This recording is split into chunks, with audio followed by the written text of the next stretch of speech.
بسم اللہ الرحمن الرحیم۔ آج ہم سورۃ البقرہ کی آیت نمبر 51 اور 52 پڑھیں گے۔ ان آیات میں اللہ تعالیٰ نے بنی اسرائیل پر جو احسانات کیے تھے ان احسانات کا ہی ذکر کیا ہے اور انہی کا ہی تسلسل ہے۔ واو کا مطلب اور، اذ کا مطلب لفظی مطلب تو اس کا جب ہے، لیکن اس کا مفہومی مطلب کیا ہے؟ اور یاد کرو اس وقت کو کہ جب وعدنا ہم نے وعدہ کیا، ہم نے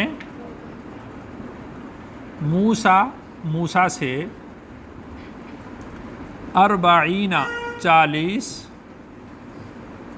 لیلتاً رات، اور یاد کرو اس وقت کو کہ جب ہم نے موسیٰ علیہ السلام سے 40 راتوں کا وعدہ کیا۔ یہ 40 راتیں ایک مہینہ پورا ذی القعدہ کا تھا اور 10 ایام ذی الحج کے تھے، تو اس طرح یہ 40 بنے۔ اب دیکھیں کہ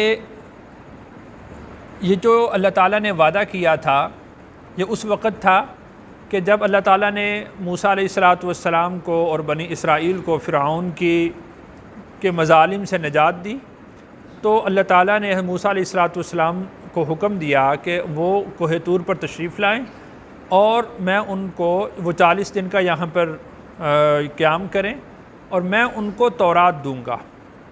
تو موسیٰ علیہ السلام اپنے پیچھے حضرت ہارون علیہ السلام کو اپنا نائب اور خلیفہ مقرر کر کے خود کوہ طور پر تشریف لے گئے اور وہاں پر تورات کو حاصل کرنے کے لیے اس سے پہلے 40 دن کا یعنی قیام کوہ طور پر کیا۔ تو 30 دن ان میں سے ذی القعدہ کے تھے اور 40 باقی 10 جو دن تھے وہ ذی الحج کے تھے۔ لیکن یہاں پر اللہ تعالیٰ نے رات کا ذکر فرمایا ہے۔ رات کا ذکر اس لیے ارشاد فرمایا کہ رات کو دن پر فضیلت حاصل ہے۔ اس کی وجہ یہ ہے کہ اکثر جو اللہ تعالیٰ کی رحمتیں اور برکتیں ہیں وہ رات کے وقت میں نازل ہوتی ہیں، جیسا کہ اللہ تعالیٰ نے قرآن مجید میں ارشاد فرمایا انا انزلناہ فی لیلۃ مبارکۃ، کہ ہم نے اس کو ایسی رات میں نازل کیا جو برکت والی ہے۔ انا انزلناہ فی لیلۃ القدر، لیلۃ القدر بھی رات ہی کی ہے۔ اور خود رسول اکرم صلی اللہ علیہ وسلم نے ارشاد فرمایا کہ اللہ تعالیٰ رات کے وقت میں آسمان دنیا پر نزول فرماتے ہیں اور اپنے بندوں کے لیے خاص اپنے جلال کا اظہار فرماتے ہیں۔ تو رات کی جو عبادت ہے اس کو دن کی عبادت پر فضیلت حاصل ہے کہ رات کی عبادت سے اللہ کا قرب زیادہ نصیب ہوتا ہے۔ اسی وجہ سے اللہ تعالیٰ نے رسول اللہ صلی اللہ علیہ وسلم کو بھی ارشاد فرمایا کہ یا ایھا المزمل قم اللیل الا قلیلا، اور اسی طرح اللہ تعالیٰ نے اپنے سے جو ڈرنے والے بندے ہیں، اپنا خوف رکھنے والے جو بندے ہیں ان کا ذکر فرمایا کہ امن هو قانت آناء اللیل ساجدا وقائما یحذر الآخرہ ویرجو رحمت ربی، کہ بھلا وہ شخص کہ جو رات کو قیام کرنے والا ہے، رات کو کھڑا ہونے والا ہے اور اللہ کے سامنے سجدہ ریز ہونے والا ہے، بھلا وہ اس شخص کے برابر ہو سکتا ہے کہ جو اس کے مقابلے میں قیام کرنے والا نہیں ہے؟ تو رات کی جو عبادت ہے اس کو زیادہ فضیلت حاصل ہے اللہ کے قرب کے لیے اور اللہ کا تقرب حاصل کرنے کے لیے، اس لیے اللہ تعالیٰ نے یہاں پر ذکر فرمایا کس کا؟ رات کا۔ اور دوسری بات یہ کہ یہاں پر 40 کا عدد ارشاد فرمایا، تو انسان کی جسمانی کیفیت کے تبدیل ہونے میں 40 کا جو عدد ہے اس کو خاص اہمیت حاصل ہے۔ پہلے 40 دن تک لوتھڑا رہنا، پھر مضغہ، پھر علاقہ، پھر اس کے اندر روح ڈلنا، تو اس طرح سے یہ 4 مہینے مکمل ہو جاتے ہیں اور انسان کے اعضاء اپنی تکمیل کو پہنچتے ہیں۔ تو اسی طریقہ سے جو 40 کا عدد ہے، انبیاء علیہم السلام کو جو نبوت اور رسالت عطا کی جاتی تھی وہ بھی 40 سال کے عرصہ میں۔ اور اس میں ایک اور بات یہ سمجھ لیں کہ جو اعداد ہیں وہ یا تو یعنی واحد ہیں جس میں سنگل عدد ہوتا ہے 1 سے لے کر 9 تک، پھر اس کے بعد پھر آ جاتے ہیں 10 کے اعداد، 10 20 30 40 50، اور اس کے بعد آ جاتے ہیں میعات، 100 کے عدد جس میں 3 حصے ہوتے ہیں، 100 200 300، اور اس کے بعد آ جاتے ہیں 1000 میں 4 کے عدد آ گئے۔ تو اس طرح سے یہ اعداد کی تکمیل کا جو جز ہے وہ بھی 4 پر ہی مشتمل ہے۔ تو عدد ہو یا انسان کی جسمانی اعضاء ہوں تو اس میں 40 کے عدد کو بڑا دخل ہے۔ اسی وجہ سے جس طرح انسان کی جسمانی تکمیل کے لیے 40 کو دخل ہے، اسی طریقہ سے انسان کی روحانی تکمیل کے اندر بھی 40 کو بڑا دخل ہے۔ خود رسول اکرم صلی اللہ علیہ وسلم نے ارشاد فرمایا کہ جس شخص نے کسی عمل کو 40 دن تک اللہ کے لیے خاص کیا، اللہ تعالیٰ اس کے دل سے جو حکمت کے چشمے ہیں اللہ تعالیٰ ان کو نکال دیں گے۔ جو شخص کسی عمل کو 40 دن تک اللہ کے لیے خاص کرتا ہے تو اللہ تعالیٰ اس کے دل سے ینابیع الحکمہ، حکمت کے چشمے اللہ تعالیٰ نکال دیں گے۔ تو اس وجہ سے 40 کے عدد کو اس میں خاص طور پر دخل ہے۔ اسی وجہ سے جو صوفیاء کرام ہیں، مشائخ ہیں، تو انہوں نے چلہ کشی کا جو ایک رجحان ہے، ایک طریقہ کار ہے، وہ اس لیے اختیار کیا کہ 40 کے عدد کو جس طرح انسان کی جسمانی تکمیل کے اندر بہت بڑا دخل ہے، اسی طریقہ سے انسان کی روحانی تکمیل میں بھی 40 کے عدد کو بڑا دخل ہے۔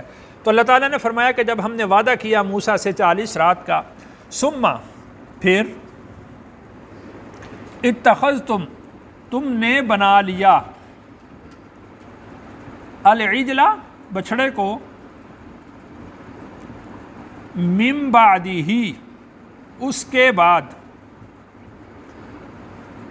اس سے بعد، واو کا مطلب اور انتم کا مطلب تم، ظالمون سرکش، یعنی تم نے موسیٰ علیہ السلام کے وہاں پر جانے کی دیر تھی، تم نے فوراً سے ہی بچھڑے کو اپنا معبود بنا لیا۔ یہ معبود جو بنایا گیا اس میں سامری تھا، حضرت موسیٰ علیہ السلام کی قوم کا منافق شخص، تو اس نے ایک بچھڑے کو بنایا اور کہا کہ موسیٰ علیہ السلام طور پر خدا کو تلاش کرنے گئے ہیں، تو خدا تو ہر چیز کے اندر موجود ہے، اس بچھڑے میں بھی ہے۔ تو اس نے لوگوں کو گمراہ کیا کہ اس بچھڑے کے اندر خدا ہے، تو خدا اس بچھڑے کو پوجا کرنا، بچھڑے کی پوجا کرنا انہوں نے شروع کر دی۔ تو اللہ تعالیٰ نے ارشاد فرمایا کہ وَأَنْتُمْ ظَالِمُونَ، اور تم بہت سرکش ہو، کہ تم دیکھو کہ موسیٰ علیہ السلام کی ساری زندگی کی دعوت کیا تھی؟ اسی بات کی دعوت تھی کہ جو شخص اللہ کے علاوہ خدائی کا دعویٰ کرتا ہے تو موسیٰ علیہ السلام اس کا انکار کرتے ہیں۔